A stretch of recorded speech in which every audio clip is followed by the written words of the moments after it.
And with that, we're going to kick things off to our first speaker. So PJ Pereira, whose name I definitely botched, is the co-founder of Silverside AI. He's an Emmy Award winner. He's an incredible storyteller. He's been in this space for 20 years. And most interestingly, he's run what has now become the benchmark of AI campaigns in last holiday season's Coca-Cola advertising campaign, which was entirely produced by AI. He was very generous with his time, and coming here from Greenwich this morning, he was the first guy in the room. He beat all of you here. So can we please, more than anything, give a roaring round of applause to PJ for joining us here today. Thank you.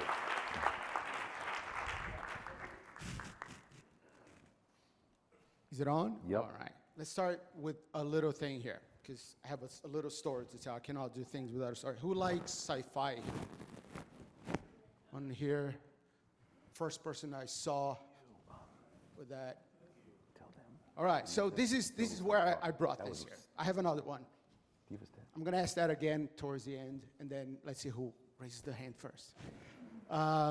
So this is 10 years ago. I started to do my research for this little book here called The Girl from Wudong. Check out on Amazon later and see if you can buy one for me. It helps me, right? Put a good review. But so 10 years ago, I started to write this story, and it's a story. It's kind of funny to say it out loud. This story about Kung Fu versus artificial intelligence. And somehow I got my publisher to buy into it, and I had to do all the research. And because I had characters in the book that were artificial intelligence, that 10 years ago, I wanted to do some real research and talk to people who really understood what they were kind of the subject, so I could build the character that could think and behave like what machines would do.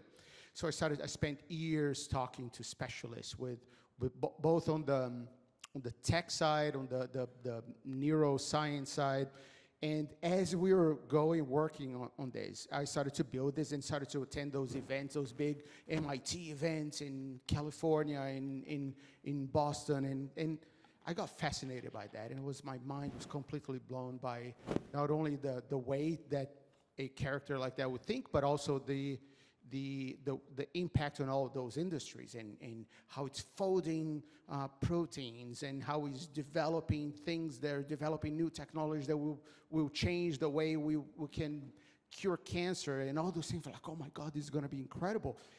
And I started to have a feeling that this could have something to do with stories and with advertising. That is my core business. You know, I write these on the side, but the bills are being paid with ads. So, which is, I think, is for most of this world, right? So as I was writing and preparing for this, I think this is going to impact my business as well. I started to do some little experiments with it. Imagine that at that point, I already had my first agency, the one that won an Emmy. We had just won an Emmy for Intel within the innovation in storytelling category, and did some content for them that was did pretty well in the advertising world. And as we're working on that, and I was doing this research of this is going to change my business as well. Because we were in San Francisco, we heard that there was a new, two floors above us, there was this little organization, I don't even remember the name, but it's something like the Association of Artificial Intelligence Researchers or whatever. It was 2 floors above us. It's okay, let's ring the bell there. And started to talk to them, and I went there. So here, we are an advertising agency, and I'm writing this book as well. So we can see that this is going to impact our business. We can see that there's a lot of things on the overlap between creativity and artificial intelligence is going to be a big deal. We just want to be part of this. And said, no, thank you. No, that's not going to be anything. This is all about folding proteins and curing diseases and probably driving large trucks. Not your business. And I thought, all right, that's fine. Just went back and started to create a little lab in our agency, and started to do some experiments ourselves. Well, those guys probably got rich somewhere at Meta or somewhere else. But the association disappeared, and at least that one that was on top of us. But the work continued. A few months later, with that little a few years later, when I got launched the book, I started to experiment with doing ads for that. I think it can actually be done. I started to play with it, that evolved into a department inside of the agency, a little lab inside of the agency.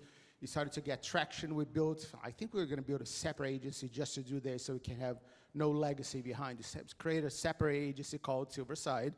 We started to play with that and tell friends, hey, we're doing this. We're looking for clients that are brave enough to create things using these new technologies. And for a while, there was crickets. I don't want to touch this. This is like too much controversy. Until one day, we got a phone call from one little company that's called Coca-Cola.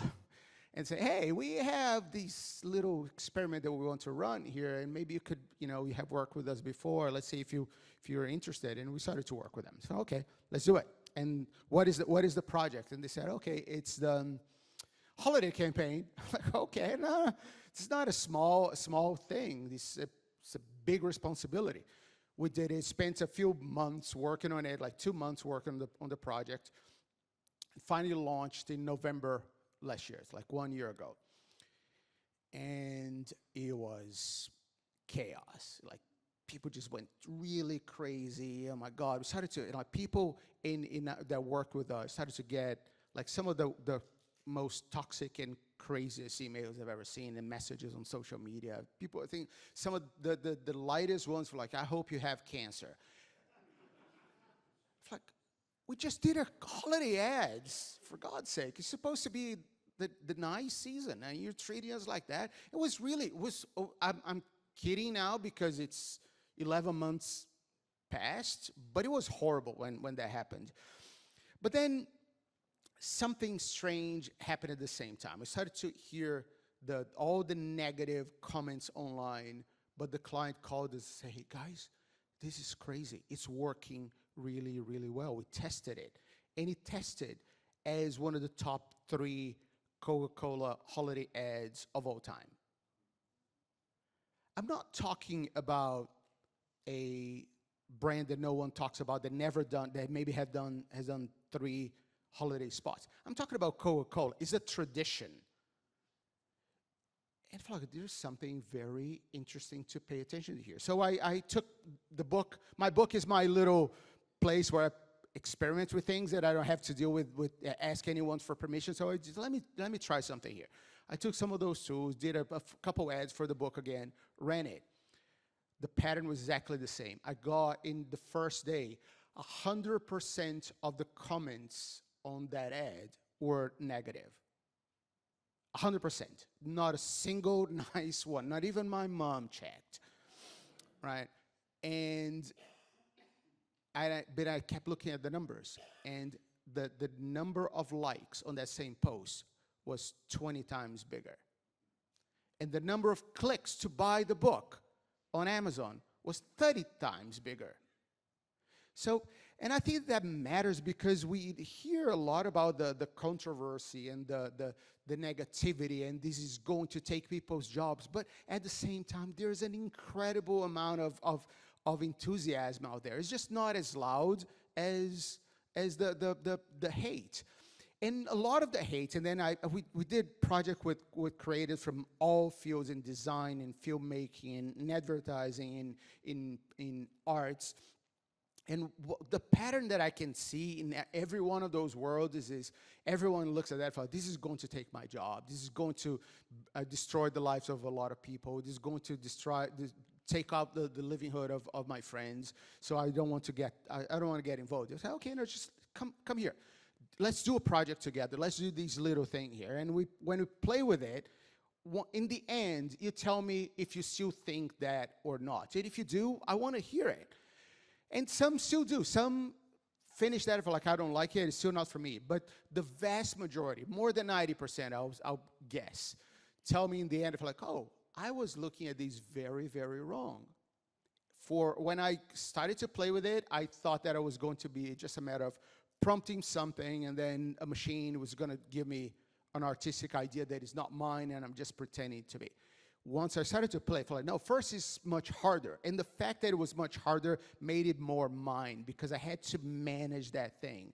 And talking to some of them, we kind of joked about, this is like, almost like evolving from a bike to a horse. Like a bike, it will follow all your instructions, but you're the muscle, right? The horse is way stronger than you, but it may stop to drink water and you have there's very little you can do against it. But you're still riding the beast, as long as you can communicate with that. And they felt like it actually feels mine. It's a different kind of thing, it's a different kind of creative process, but it feels like it was me. And the more we created, the more we worked together, the more I partnered with other people in other areas to create more different projects, the clearer that pattern also got established. And I think that I started to see what was the biggest, the most mind-blowing experience of this is when I saw these little video a few months ago from, it was, Steve Jobs talking about Pixar and how Pixar was inspired by Walt Disney. And I feel like, okay, it's like a good series of names to drop to justify my own ideas, but hear me out. There's something there. What Steve Jobs was talking about is that how in classic film, you produce 100 times more content than you actually use. And then you edit that together and use only the best parts. In animation, you can't do that because it's way too expensive to create that content. So Walt Disney, ages ago, before any computers were part of our regular lives, he created a way to make his movies manageable. And it was the real revolution in his process. It wasn't just the creative, it was the operational process, that he basically took photos of the drawings and filmed them, and then got people in the studio to do to do the voice of the characters, and he put it together and edited it together and watched the film and felt like, it sucks. But now I know why I have to fix. And then he fixed it, and he did it again, and he fixed it and did it again. So we all were raised in this mythical world that creativity works in the movie business. That's the reference, the top of the creativity world that we see. This is how it goes. You write a script, then you do the storyboard, and then you film, and then you edit, and then you do some tweaking, and then you put it out in the world. There's this sequence of things. And we taught the entire world that creativity evolves like that. Specialists taking one step at a time and managing and driving that little box on the creative process. And we're told that this is what creativity is. This is what professional and the ultimate world-class creativity is. One day, you look at this and feel like, you know what? This is not very, I went to business school.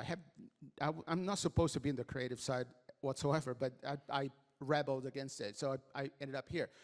When I look at this, I feel like I remember this process of breaking one giant task into small tasks, putting specialists to run it. It's called the Industrial Revolution. It's like, right, that's how the Ford T was developed and changed everything. And we believe that technology was evolving that way, and we believe that creativity had to evolve that way too.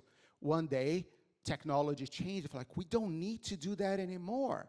We don't need to industrialize our creative process. We can do that in a very different way. We can do things in a way that we can have ideas and we can own and do and play with it and see it in real time. And the moment that the idea is out of your mouth is in production. And until the day it's out in the world, it's still being created. You don't need to finish your script so people can do the storyboards. And once the storyboard is done, you can go shoot, and you cannot have ideas for any steps behind. You can still be creative along the way from beginning to the end. That's a creative revolution. That changes everything in every creative business. And I'm not talking only about advertising. I know that this is one thing that I have a little bit of authority to speak, but I think as a creative person, and watching the world of AI evolve and really go deep, not like the guys in San Francisco told me that AI has nothing to do with these creative things. It has to do with trucks. The trucks are still not being driven. The cars, yeah, but not the trucks. the creative, the images, the films, the animations, is all over the place. That's where it is. But is it in a way that is very different? It's more like that horse instead of the bike that is helping us test and bring ideas to life very quickly. So like Walt Disney did, we can see them and iterate and play with them over and over and over and over. Iteration is the revolution, is the name of the revolution. Yeah, the technology is allowing this to happen. But the real thing here that we are doing, the real change in how humanity creates things, goes back to how Walt Disney changed the process that it was like capable of doing little films to doing full features, because now it was viable. This is the process that we have in our hands, and this is the opportunity that we have to change how everything is happening right now. So there is just to complicate things a little bit, one last story, because, you know, again, I'm addicted to telling them. So when I was on my book tour, kind of trying to launch it, and I went to San Francisco of all places, because that's where the story happens. And I had a little event, a little gathering at the San Francisco National Library. And one person in the end kind of raised a hand, like, tell me one thing here. So you're writing books about AI, you have an AI company now, so does it mean that you and all my favorite authors are going to be producing their books with AI now? And she looks really sad, and I looked at her, and that caught me by surprise. I wasn't expecting that question, and I stopped a little bit to think for a second. I'm like, you know what? No, my next book is not going to be done by AI for one very important reason. That is, I don't write my stories to solve problems. When I'm working as an ad guy, I'm solving a brand's problem. For that, I need to be as efficient as possible. I need all the tools. I need all those things in my hands, and I'm gonna so I can make things as big and incredible as I can. For my books, I'm not writing to make a product. I'm writing because I have a story in my chest that if I don't get it out, I explode. So if I ask AI to write my stories for me, I will still explode. What's the point? So, and I'm saying this because a lot of people ask me, is this thing gonna kill creativity? And this question makes no sense. You're treating creativity as if it was a response to a need to produce something. Creativity is an impulse that we all have to get things out of our chest because we're seeing a pattern that doesn't need to be. And you're gonna look at that one day and think, screw that. This is another way of doing this. This is another thought. This is another possibility. And that what makes creativity, it will survive. It will stay there no matter what, because, you know, all those predictive tools that we have in our hands that can identify the patterns and go around them, you know, and replicate them. Our humanity is in part based on the fact that we can get bored eventually. We love patterns, right? We like look at pop music. It's like, you find a pattern, everyone does the same, and you like it. Eventually, someone gets bored. I'm gonna do something different. And it does, and then everyone follows. Our creativity is not a skill. Creativity is a need, is a human defense against boredom. And I think that once we realize that, like, there's no way this can ever die. If it dies, we all die, then the computers can rule the world without us.